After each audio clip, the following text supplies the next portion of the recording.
Hi, everybody. Welcome back for another episode of Riftbound 101. We're on episode 3, and today we're going to talk about how to build on a budget. I've been going to a lot of card stores over the past couple of weeks, and I've been hearing a lot of folks dealing with the woes of limited card stock, skyrocketing card prices, and availability in general. And I think there are some ways to move around that, at least for the first couple of weeks. And hopefully this is going to be a video that will be helpful whenever there's a new set that comes out and you're thinking about how to play the game, enjoy the game, and not have to spend a ton of money, which is a factor these days. So the agenda for today is going to be to talk about buying. How do you acquire cards? What are sort of the products that are around and what I think you should acquire? Some caveats on that. And then we're going to talk about more specific concerns with purchasing cards, such as staples in different colors or domains, what we call silver bullets, or cards that target certain things. And then I kind of want to really hammer home the point by doing an exercise with a sort of box opening simulation. So you get an idea of what I'm talking about in the earlier parts of the video. And then to wrap up, I kind of want to showcase the Yasuo deck that I've been playing, which is not entirely original, but I think is going to be part of this approach to, spending the least amount of money and having good results with it, or at least decent results. So if you're watching this video and you've watched the previous two, you're probably pretty invested in the game and you're trying to figure out if you should buy certain cards or what kind of product you should buy. And that usually shakes out into three different versions of this, which is you can buy packs, which is either booster packs or boxes if you've been lucky enough. You can buy single cards through certain markets or at local stores, and then you can trade selectively, so between each other. And I'm going to tell you right now, trading selectively for cards that you want is by far the most efficient mode to A, not spend money, and B, conserve the value of the cards that you already have. Because no matter where you sell your cards and where you buy them, they're going to either give you less credit or less cash for them, and you're going to pay more because of taxation, especially in Canada, for example. So trading is always great. But to get the cards first, you have to buy something. Now, if you've been looking at certain kinds of markets like TCG Player, you may have noticed certain prices spike like this. And that's a big concern that led me to make this video ahead of other videos that I think are more interesting in terms of gameplay, because this is really not great for you as a consumer. So one thing you can do is you can buy boxes of sealed packs. And I really want to stress, no one can tell you what to do with your money. And if you want to do that because you like the experience of opening packs, that's totally valid. But understand that buying boxes is inherently gambling, and you can walk away with a lot more than you put in. You can walk away with something equivalent, and often not the cards that you specifically want, which will require you to trade, or you can walk away with much less, in which case you will feel bad. That last part is really dictated by how expensive boxes are. They're currently about $400 Canadian where I live in Montreal, and they've been steadily climbing. Right now, it really does feel like a seller's market and a scalper's market, but there's going to be new product in the next couple of weeks, and you're going to see a lot of people stabilize on the decks they're playing, and there are ways to sort of move around that. So if you're buying sealed product, you have to consider the question, do I want to buy a box of boosters? Do I want to buy the structure decks, the Jinx, the Victor, or the Lee Sin, which are fine starting points? I have one in particular I prefer, and I'll talk about it in a second. Or do you want to buy boosters? And then the other option is buying the singles, which for sure is going to be more expensive on a card by card, basis. But I think for most decks, this will be much less expensive than even buying one box. And then you can proceed from then on. And boosters, individual boosters, I think are quite fine. They're being given out at events. You can, get some crazy cards and make your money back. And I was lucky enough to do so, but certainly not the experience of everybody I know. So right now, in terms of sealed products, aside from boxes, there are like two that are rotating around. One is the Proving Grounds box, which is the only way to access the Yi, Annie, Garen, and Lux heroes. Yi is very competitive and very meta, and so the box has skyrocketed, at least in Montreal, to about 200 Canadian dollars, which is way above the MSRP and certainly not recommended. I wouldn't get it right now, but that's completely up to you. If you are looking to get into the game and you have not, purchased anything yet, or you're considering making a purchase for a friend, I think the Victor deck is probably the most reliable sort of third option among strong legends, and the deck is functional, though it is missing one key card that's about another $20 investment. And from there on, you can sort of start upgrading incrementally, which I highly recommend, and we'll talk about. Now, one of the key aspects that I've been grappling with over the last couple of weeks and talking with friends about is the idea of being priced in to buying certain kinds of decks or being priced out. And this is a scale of the average cost of the decks in each color pair that are featured on an online website, which I will link in the description below, and the name escapes me right now. But you can see that for the last month or so, the competitive decks that have been coming out of that website, or that have been sort of collated by the website from a variety of events across the US, across Europe, across China, and especially the Shanghai National, which had a massive amount of players, indicate kind of the average price of a deck in that color pair. Fury Mind, the Kaisa decks are a bit above 600 US dollars. Calm Body, which includes both Yi and Lee Sin, but really is primarily Master Yi, is even higher, close, I think, to $680 something. Chaos Body, which is the Misfortune decks, are close to 695 US dollars. And the Fury Body decks, which are the Volibear decks, are also above $600. Now, there's a very specific reason for this. Fury Mind has very expensive Kaisa Survivor cards that are staples, as well as the Thousand-Tailed Watcher and Acathian Rain, which are specific to her. The deck is very performing in high-end tournaments, and so the cards are expensive, and you need staples of basically those cards, which are hundreds of dollars, and a couple of $10 to $15 cards that are added on top of that, Falling Star and Darius Trifarian.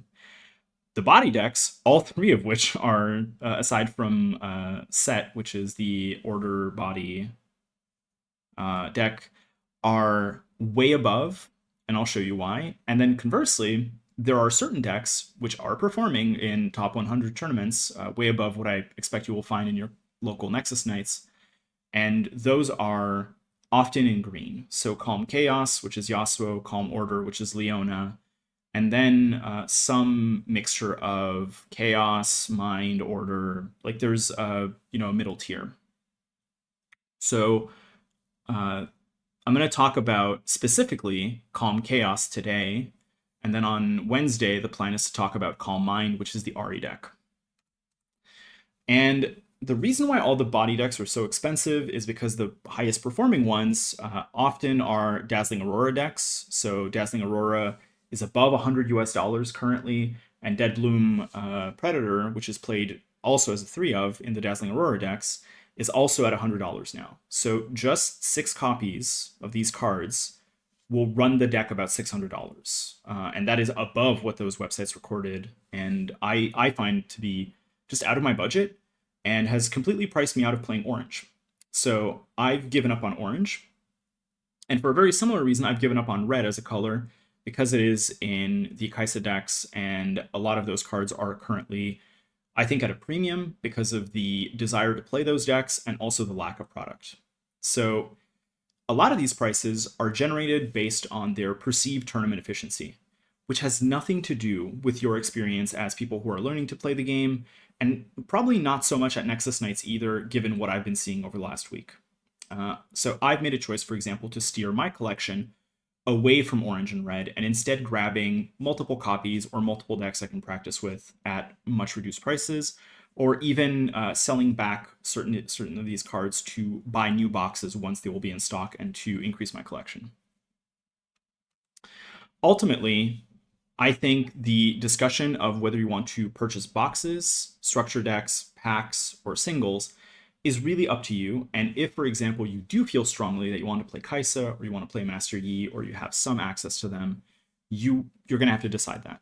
And another portion of that is if you do open a box and you open a high preponderance of these cards, the decks become proportionally less expensive to build. I just find them to be just out of whack and not always necessarily what you want to be playing anyways. Now, in terms of choosing colors and figuring out what you should buy, if you are buying singles, for example, is the discussion of staples. And staples is a category of card that commonly refers to cards that you will want 3 of in virtually every deck that either has a certain color or a certain bucket, which we talked about last time. So a good example of this is the sort of Calm package of 12 cards that you will see in almost every Calm deck that is being played currently. On Guard, which is a 1-cost trick, is being played because of its extreme efficiency. It is a common card. It's at 25 cents. Discipline, similarly, is almost as efficient and gives you card draw, which is fantastic for card advantage, close to 75 cents. Defy gives you resource advantage by destroying a spell that usually costs more than it. And we'll be talking about relative resource advantage probably next week, a bit more in detail, but another 25-cent card. And then Find Your Center, a card that is what we would refer to as like resource catch-up. So if you play it when you're ahead, it costs 3, and it'll give you a rune and a card. But if you're playing it from behind, especially within those last 5 to 8 points, you can get a lot more value out of it. All these cards, which account for 12 cards out of your 39 that you were playing in your main deck, would roughly account for $5 of investment. And these will serve you well no matter what green deck you're playing. Likewise, there are staples that really are played together as packages. So for example, Nocturne, which is one of the key packages that's being played in purple decks right now, either Yasuo or Teemo, and in some cases Jinx as well, is really kind of stapled together with Mystic Poro and Stack Deck. Nocturne is kind of a mediocre card for power for 4 energy and 1 purple rune that you have to recycle, and it can gank. The real benefit of it is that if you see Nocturne when you're looking at your deck for whatever reason, you can recycle a rune of any color and play him immediately. So for example, if you play Mystic Poro on 1, you can burn a rune and immediately play him. I had a play last week where I played 1 stack deck and revealed 2 Nocturnes on turn 1 and effectively ran away with the game. And then even battlefields like Candlelit Sanctum will let you look at the cards. And so this package, for example, will be 9 cards and one of your battlefields.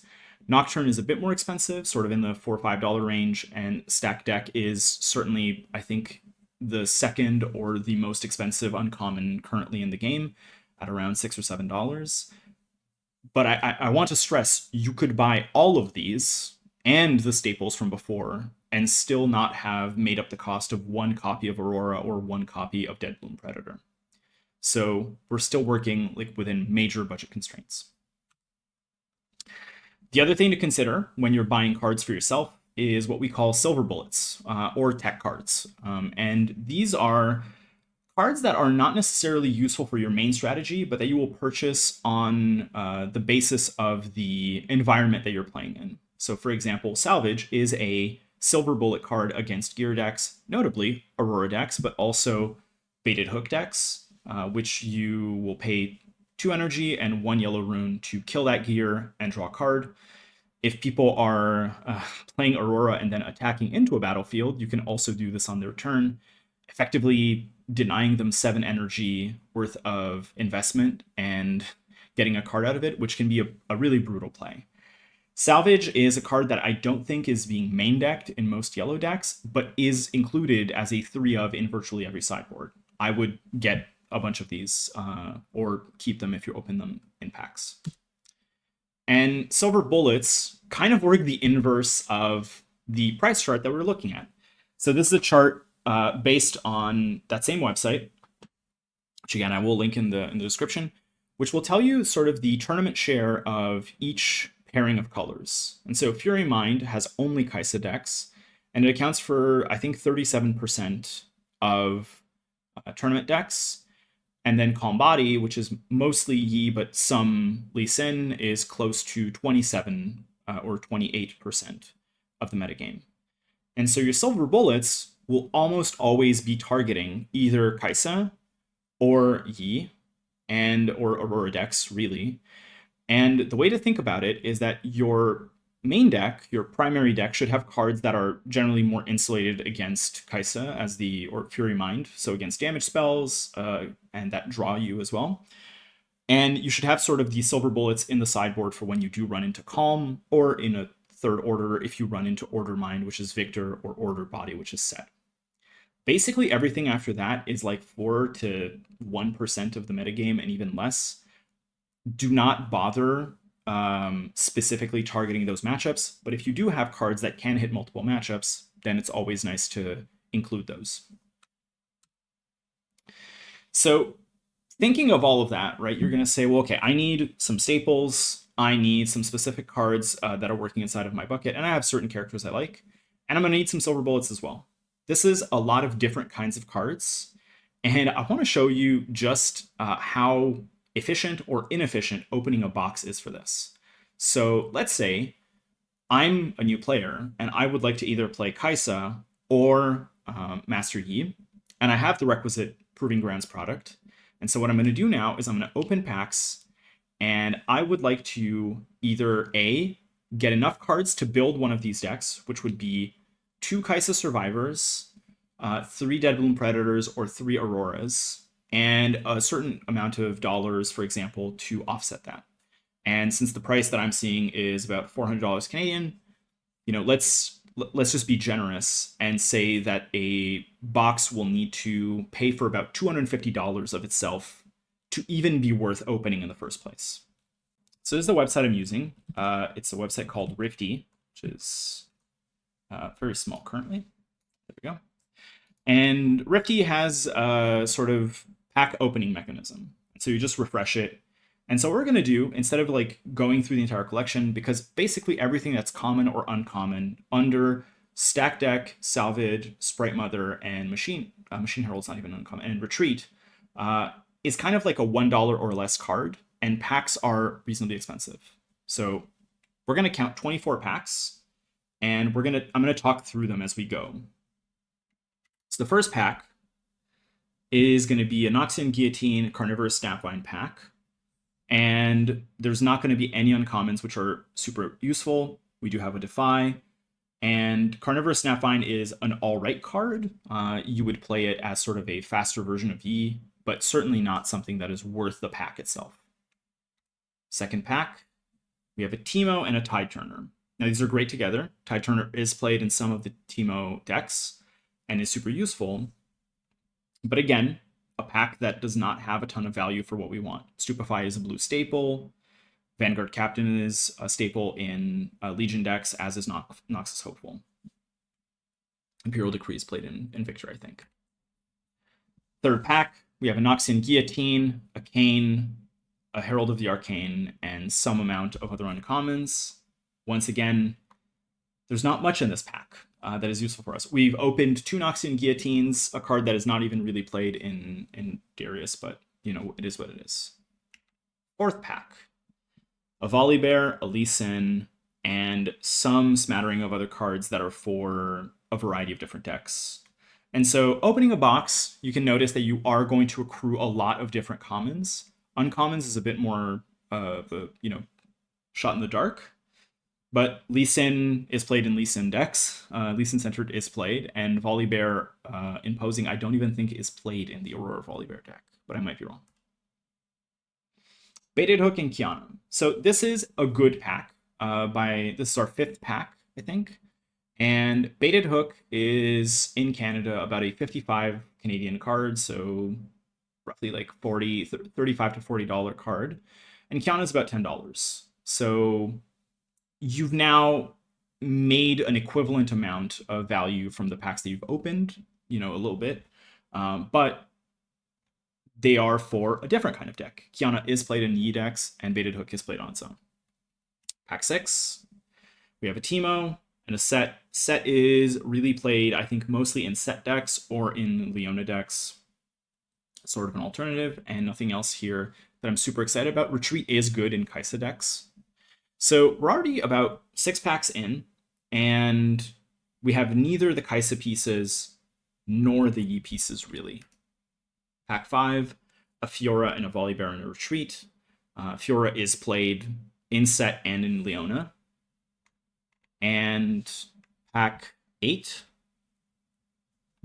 going to be on Herald of the Arcane, Party Favors, not much else here. Yeah. Pack 9, the Kaisa Legend, which is, I think, maybe $1, even less. And then nothing else in here that I'm super excited about in terms of opening a pack again. Pack 10, set, Wraith of Echoes, and not much else that I'm excited about. Pack 11, Malzahar, Brynhir Thundersong, and Catalyst. Catalyst is good, but not a card that is expensive. Pack 12, a Darius, an Overt Operation, Albus Pharaohs, so a high rarity pack, but none of the rares are really worth much. Darius Executioner is played in some sideboards for either mid-range Darius or Victor. Pack 13, Tide Turner, Daughter of the Void, nothing particularly exciting here. Pack 14, that is a pack. Unchecked Power is, I think, about $15 or $20, and Thousand-Tailed Watchers are about $45 to $50. Let's be generous and say that the pack is about a $60 pack. So we opened about $40 a while back, and we've opened about $60 here, so we're about $100 in. And this is now pack, I'm going to say, I think it was pack 13. Pack 14, Taric, Karthus, nothing super exciting here.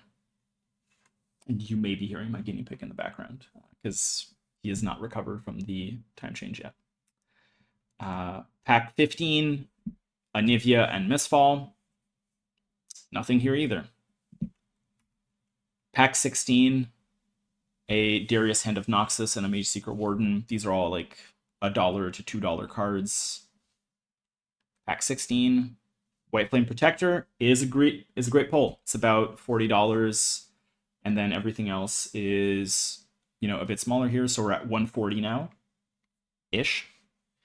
Pack 17, Sabotage is about $10. Got a salvage, which would be nice. So we're about 150 out of 250, and we have 7 more packs, I think. Pack 18. Unforgiven and Mundo. Mundo is about $10 as well, or $12. So we're at, 160. Pack 19. Misfortune and the Mad Marauder. Nothing specific here that I'm interested in. Pack 20. Warwick and Kraken Hunter. And that's about it. Pack 21. Kaisa Evolutionary is about like $3 or $4. Nothing else in here that I'm super excited about. Pack 22. Seal of Rage is about a $15 card. Seal of Discord is about a $15 card. So let's say you're at about, now we're about 190. And then we have Pack 22. Mad Marauder and Overt Operation, nothing exciting. Pack 23. Volley and Taric. And Pack 24. Which is a set brawler, which is a good card. I think it's about $30 to $35. So this box at about $250 before tax, depending on where you are, would net you somewhere around $230 if you could reasonably sell everything off. The moment you start inputting this into a store, you're losing somewhere between 15 and 30% of your value, either in credit. If you're going for credit, you're going to get more. If you're selling back for cash, you're going to get way less. And even trading with other players, you've now come under the sort of required amount of cards. We did not get enough cards to build any single deck in here. So not Jinx, not Set, not definitely not Kaisa or Master Yi, and not even Victor. So there are many, many commons and uncommons. We could like do a whole sort of like it would take like an hour to individually list all the cards. But realistically, like this is a box that if I opened, I would be very sad. So from this, what I would like you to, get a better sense of is just how hard it is to even get your invested value back from a box, which is hard. This was not like an absolute dud of a box, but it wasn't a great success. And you're going to be flooded online and in stores with posts and stories from people who are having fantastic time opening their boxes. The Riftbound TCG subreddit has like a poll mega thread where you're going to see people who are putting either opening packs or showcasing sort of finished pack openings, which is always a bit suspect. They're going to have like great value because people tend to not post terrible hauls for the most part. And the same thing for YouTube videos. And especially in store, the loudest cheers and the most excitement you're going to hear is from people who are opening big packs. And that's going to give you sort of a positive spin on the pack opening experience and the box opening experience. But unless you are prepared for that, I would 100% go with the single purchase option, which is always a bit more annoying and it's a bit more finicky in terms of like searching out for specific like decks and finding which cards you want to buy and which stores have them and whether or not you should use TCG Player if you're in the US or some kind of alternative in Canada like eBay or larger stores. Oh, it's not great. And what I would like to leave you with for today is the deck that I've been running at local Nexus Nights and has been sort of a great success for me, and I would highly recommend it for people who are interested in the hero. This is really on the basis of me assessing my match experiences, and I would highly recommend you to adjust this deck choice or the picks in it based on what you are interested in and what your experience is. But the caveat of this is you can adjust how you play the deck for free, but if you want to adjust the cards, you're going to have to spend some money. So this is highly anecdotal. I've been to 4 Nexus Nights across Montreal for the past week and a half or so. So starting not last Thursday, but the Thursday before. I've played a total of 10 rounds. 3 of the events were 3-round nights, and one was a 1 afternoon free-for-all. And my record was 2-0-1 on the first night, 3-0 on the third, 3-0 on the 3-0 on the second, 3-0 on the third, and I lost the free-for-all, which is, a bit of a like different experience, but I want you to take that into account. And I really want you to consider everything that I've talked about today, aside from the staples, which are generally like self-contained, but all your silver bullets, your deck choices, and the cards to invest in relative to the metagame that you're playing in. So are you playing only with friends, only with family? Are you going to a store? Are you competing? My advice would be invest as much as your environment is investing. So if you're playing with your family and or your friends and you're only playing like low budget decks, don't feel the need to like arms race them to a $400 deck. You're not going to have fun because you're going to crush them, and they're not going to have fun and they're not going to want to play because they're going to lose on the basis of money. If you do want to compete, a lot of this goes out of the window because then you really want to pick the best decks, and there are a ton of videos out there where you can see what decks are performing, and we will talk about them in future weeks. But for now, really the sort of proposal of this channel and this video series is to give you tools to get into the game without spending a ton of money and also while feeling good about it. The other caveat to this is all these prices are going to shift. In February, Spirit Forge is going to come out, and invariably the meta will shift because there will be 12 new heroes and new cards for every domain. But even before then, the meta will shift. I think a lot of people who got into the game in North America and EU took the Chinese metagame as gospel, and especially the sort of 2,000 players who showed up to the Shanghai Open National, where we saw so much Kai'Sa Master Yi. But Ari is making rounds now. Green is a well-positioned color into the meta, and we will see different sort of slates when the Houston Invitational comes up in a couple of weeks, and then more when more events happen over the course of the winter and the spring. So keep that in mind. This is the deck that I've been piloting for this period of time. You can use the QR code on the screen, but I'm also going to be linking it to the Piltover archive page in the description. And this is a sort of budget version of the Yasuo mid-range slash control deck that took, I think, 71st at the Shanghai Open National. And you can notice a couple things about it based on what I was talking about earlier in the video.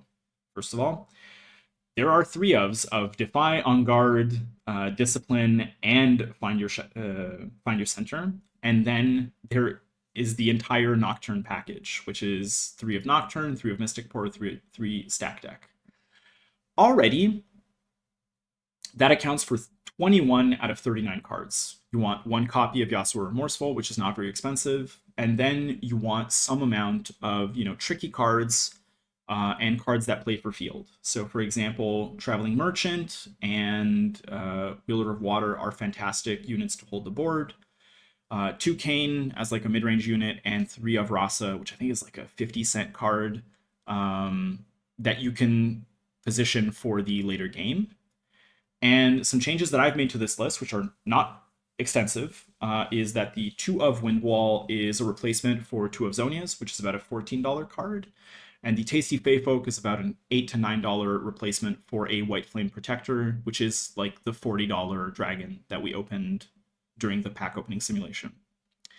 Now, this deck is already very well suited into the Kai'Sa matchup because of a wide number of buffs on the board. So things like On Guard and Discipline let you sort of play above certain spells, or you're happy losing sort of a 2-power creature to removal that is more expensive. And cards like Defy and Windwall can really put a damper in some of the larger scale spells that will annoy you. And then you're reasonably well positioned into Yi, although you really don't want the game to go long. And if you look at the sideboard, which is below, there are a couple of tech choices for this. So Spirit's Refuge is really for the Kai'Sa matchup. You could, for example, cut 1 Windwall and put that in. It gives deflect to your buffed units, and it will give you 1 deflect, which will make it, or 1 buff to trigger the deflect, which will make certain spells incredibly unappealing to Kai'Sa players, like Icathian Rain on, for example, the Tasty Fey Folk or the Rasa will become a pain in the ass. Windwall is for more controlling spell-heavy shells, so things like Ari with time, or any deck that runs Time Warp, really. Last Stand is going to be for a mirror, where you need to go a bit taller than the other Yasuo, or you're playing against Yi, and you want to double up on the size of your creature. And the 2 of Adaptatron and 3 of Fading Memories are really for the Aurora or Baited Hook matches. Less so for Baited Hook in the case of Fading Memories, but still, if somebody plays an Aurora and you Fading Memories the Aurora, you are up 5 energy and 1 rune compared to whatever they paid, even though they will be up 1 unit. So this entire deck, which is an adaptation of the Shanghai Open deck, I think the price on the Piltover page is somewhere around €30. So, like $30 US, 45 to 50 Canadian dollars. This deck is dirt cheap, and I've had a fantastic time with it. I've been running it all week, and I need to figure out some way to record gameplay, which in the wild is a bit more difficult. I'm not using Tabletop Simulator for this. But this has been working remarkably well, and I've been seeing a lot of different kinds of decks that it also plays well into. So a lot of Annies, a lot of Aries, and some amount of Jinx, and it's just been great. So I heartily recommend it. I'm fully a calm/green color believer, especially for this season, and I think I'm going to be pivoting towards a Leona deck, which is really not a champion that is doing well in tournament, but I think has a much better spot in the meta than is currently apparent. So if you're a Yasuo fan and you've sort of been on the edge, I highly recommend this deck. And the sort of upgrade path to this is I would recommend getting 2 Zonia's Hourglass for about $14 each and replacing the wind walls with those. And then eventually, if you open one or if you can trade for one, the Tasty Faithful can be replaced by a White Flame Protector very well. And that's kind of it. This deck, I think, works very well for most Nexus Knight needs. And I think aside from Aurora decks and Kaisa decks, there are a lot of decks that you can do this with. You can downgrade cards, and we'll talk about them when we sort of move on to character-specific videos. Speaking of which, based on popular demand, one of the requests I've been getting, either in DMs or in the comments, has been to cover Ahri, which I think is a fantastic entry point into the meta.